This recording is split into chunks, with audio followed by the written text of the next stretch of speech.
के द्वारा वक्फ की संपत्तियों को लेकर कानून में संशोधन करने का फैसला लिया जा रहा है, जिसको लेकर लगातार मुस्लिम धर्म गुरु और समुदाय के लोगों में यह बिल संशोधन कर चर्चा का विषय बना हुआ है। वहीं बिल संशोधन पर सहारनपुर कांग्रेस सांसद इमरान मसूद ने भी बड़ा बयान दिया। इमरान मसूद का कहना है कि जिस तरह से वक्फ की संपत्तियों के ऊपर सरकार की नज़र टिकी हुई है, कहीं ना कहीं सरकार की मंशा सही नहीं। इमरान मसूद ने यह भी कहा कि संविधान के तहत हमें अपने धार्मिक कार्य करने की अनुमति पूरी तरीके से है और उस पर सरकार रोक लगाना चाहती है। क्या कुछ कहा, सुनिए।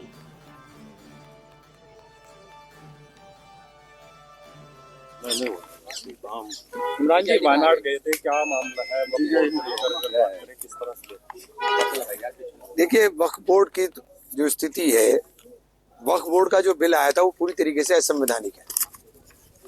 कल मैं चेयरमैन साहब का भी स्टेटमेंट पढ़ रहा था, मुझे नहीं समझ में आया कि वो जो स्टेटमेंट दे रहे हैं उस बिल के अंदर तो उसके बिल्कुल अगेंस्ट बात है।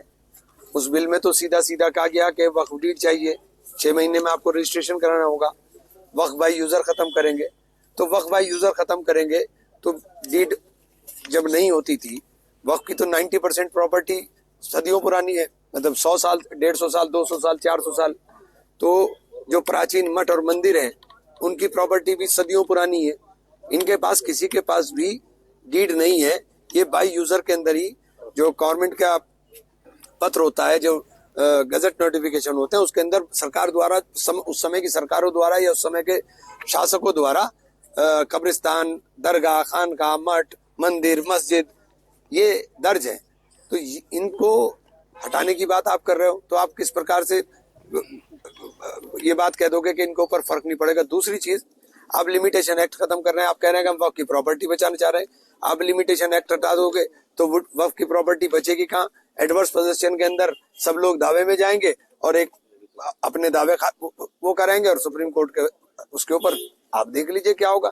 तो सारी प्रॉपर्टी को खुर्द-बुर्द करने की तैयारी है। और ये बिल जो है, चूंकि संविधान की धारा 14, धारा 25, धारा 26, धारा 29 और 30 के अंदर हमें अपने धार्मिक कृत्यों को करने की आजादी, हमें अपने धार्मिक संस्थाओं को चलाने की आजादी, हमें अपने जो धार्मिक कार्य करने का हमें उसके लिए पूरी तरह से आजादी है। ये उसके ऊपर पूरी तरह से ओवरलैपिंग है।